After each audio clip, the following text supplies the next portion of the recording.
Hey friends, so I do have a response, but you're probably going to hate it and so will everybody else because it's jam-packed with information due to my inability to self-regulate. As a forewarning, if you do like this video, you might want to save it. Not bookmark it, save it. Because TikTok likes to make me elusive. One day I'm here, the next I'm gone. You never know. Hell, neither do I.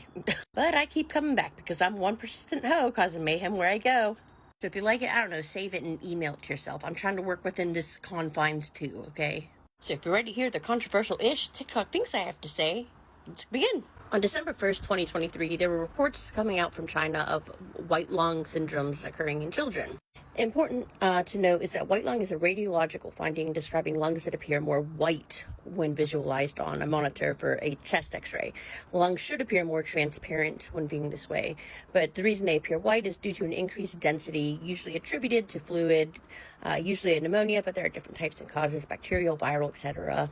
And it's likely some type of bacterial viral infection. At the time, they were saying that it was the Mycoplasma pneumoniae, and I believe I'd been on one of your lives around that time where I was discussing it and how I thought it was extremely peculiar how it was behaving, because from what I do know about it, it can take several weeks to establish an infection. And there were cases popping up all over the world. It was such a short period of time.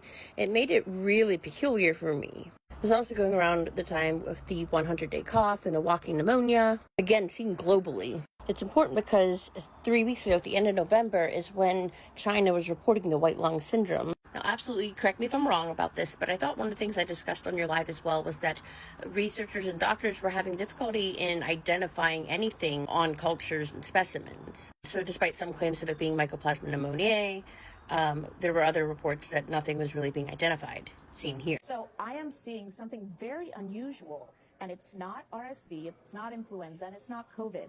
I don't know what it is yet.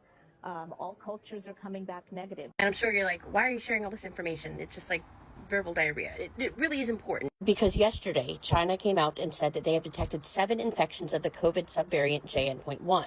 And that would not be enough to drive the surge of illness. Now, there are a few researchers that are questioning if they only have 7, but we also cannot disregard where JN.1 stems from.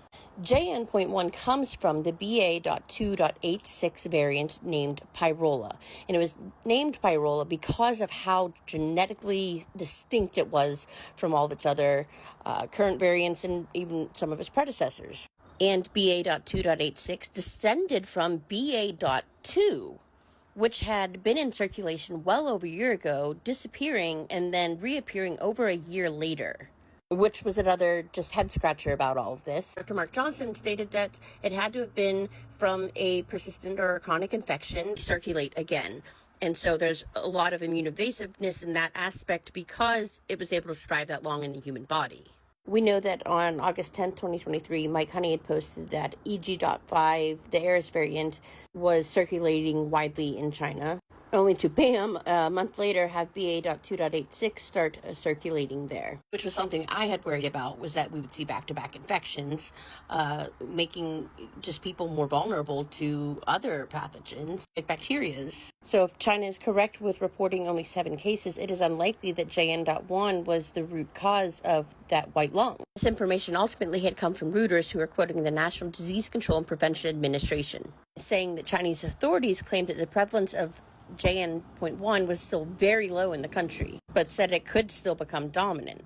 If we believe the China report, then the white lung pneumonia would have predated JN.1 for them, so JN.1 wouldn't have been the cause. But say that we don't believe China necessarily with the only 7 cases. That does bring up another point that I wanted to discuss, and that's another theory that's kind of going around among scientists and researchers and doctors, simply because wastewater data has absolutely been through the roof. So either we are seeing something that is causing massive infections all over the place, or potentially it could be more GI related. Usually infections will kind of like to find a main home. That doesn't mean that's the only place they'll stay, but if it has the cause of the white lung, why then is it also causing so much wastewater detection, like through the roof levels? Now, these are absolutely some of the things we're still uncovering. For me personally, I don't believe that JN.1 is the direct link to the white lung. I think these multiple reinfections are just leaving the host a little bit more vulnerable, as stated by the doctor on Good Morning America. I personally believe that infection begets infection. Compile that with the low mask usage, low vaccine uptake, and many doctors still burying their heads in the sand, prescribing antibiotics, making things more antibiotic resistant. And I mean, doctors prescribing these during viral infections rather than bacterial, because we know antibiotics have no effect on viral infections. Which brings us back full circle to the white lung syndrome, in which new reports are indicating that it is likely superbugs or antibiotic resistance. I think it's a culmination of things. Our hospital systems are already in pretty rough shape, and there's a lot of people getting infected with a lot of different things right now. JN.1 will add to that. I generally don't know if that helped at all, but you know me, that's my thing. Provide way too much information, but nobody asked for. Causing mayhem.